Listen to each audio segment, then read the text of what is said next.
You guys ever have those moments in your life where sometimes it just feels like you have so much going on consistently that you can't remember anything? So I get a nice look in my closet here. It's like overly full, but I think it's because I keep this dresser in here. But anyway, it's like, yeah, there's just so much going on that sometimes you just don't remember anything, like where you put stuff, what you did yesterday, blah, blah, blah. I've been having those moments a lot lately. Anyway, getting ready to go out and see a movie, Revenant, with Leonardo DiCaprio. I love him.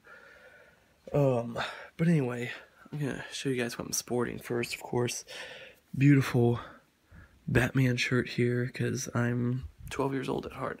Then my favorite jacket that I have. Black shorts, kind of a little bit like lower cut style. And then, of course, you've seen these before. My Reebok Ziggs, because of course if your shoes don't match at least some part of your outfit, it's like, pfft, are you even trying? You know, I hate when I see people whose shoes don't match their outfit, or a lot of people just try and get black shoes, like cheat the system, or white shoes, that way they can just have it match with everything. But I'm just like, you know, minimal effort, minimal results, guys. Come on, step your fashion game up.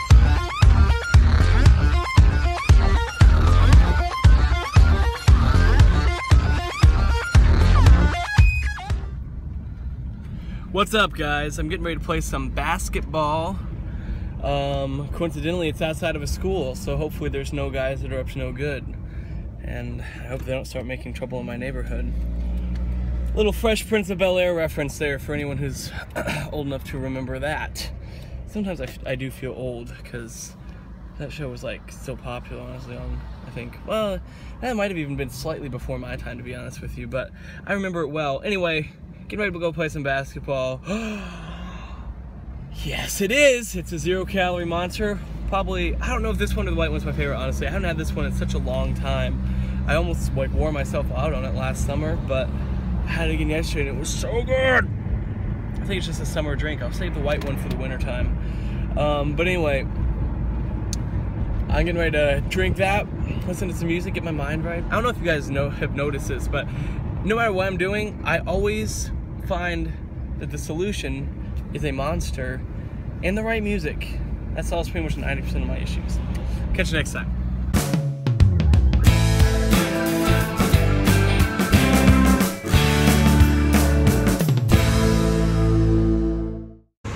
So, I just decided, I don't know, like on the car ride here / while I was warming up a little bit on the Stairmaster, what I was going to do was rotate my weeks, okay? So I thought I'm going to be doing cardio between sets. That's why I'm so sweaty. 30 seconds roughly of cardio between each set, okay? So I'm going to rotate. So like this week is going to be a heavy week for all my workouts.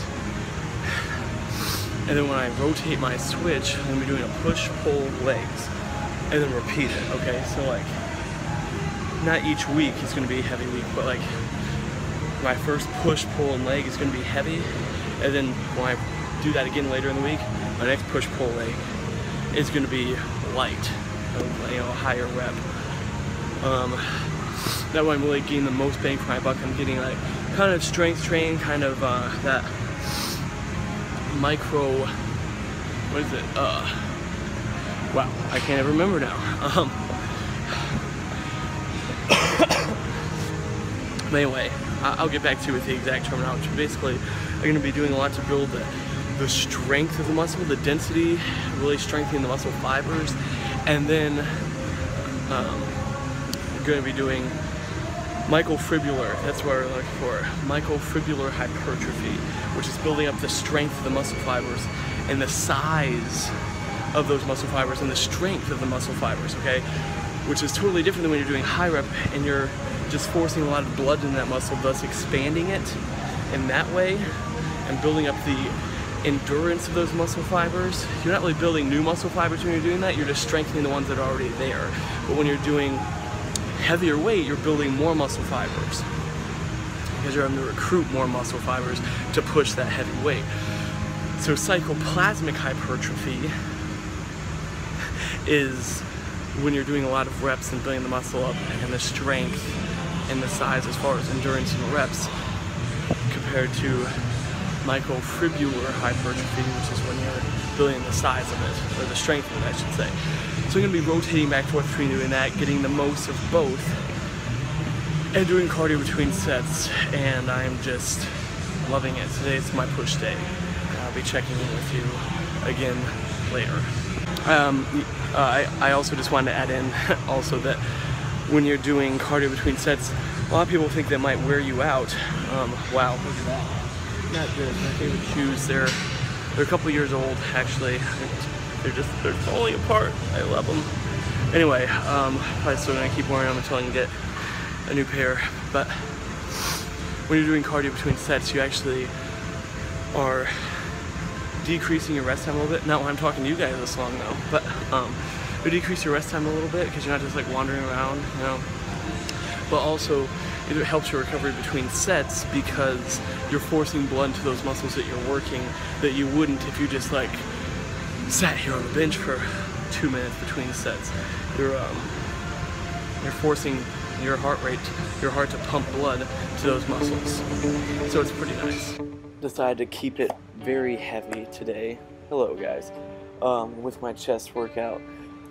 Here you see me do 3 reps, and I did several sets of 3 reps here. I'm actually going to put how many sets of each rep range I did, blah blah blah. But this felt pretty heavy, and it felt good to switch it up and do a heavy chest day or push day in general again. So switching it up instead of just keeping it in that normal bodybuilding range. This is a move right here I haven't done in a while. I do really like the way that it hits the delts here, especially on the Smith machine. You don't really have to worry a whole lot about stabilizing the weight or anything, so you can just really focus on getting that mind-muscle connection and kind of pushing back over the top of your head, which I like. And I got a really good pump in this workout. This was a little bit higher rep range than I normally did throughout the workout. You saw me walking away there. I had to go get more weight added on here so I can stick with the 6-ish rep range instead of the 8 rep range. But I like to do my bigger movements like this in the beginning of the workout so that I make sure that I'm using as much energy on them as I can, because if you wait till later in the workout, you're not really going to have enough energy left to focus on these compound movements, especially when you're doing a big day like a push day. And here, these are my favorite exercises I've been working on lately. Really almost never go heavy on these, so just grab 35s today. Still really trying to keep that good form, and I could definitely feel it now today, a day later. It was kind of brutal, especially combining those heavy movements like that with these other heavy pushing or chest movements with a shoulder movement. Especially because on Saturday I did shoulder and arm workout, and then Monday I'm doing chest, shoulder, and tricep workout, so my shoulders are already a little bit sore. Anyway, and then here, incline press, keeping it with a lower rep range. Really like that movement. Don't put the bench on too much of an incline because I don't want to bring my front delts into it a whole lot, so I just stick with it and then with it on a lower setting, and then here with some tricep extensions. I think that's it. I'll talk to you next time.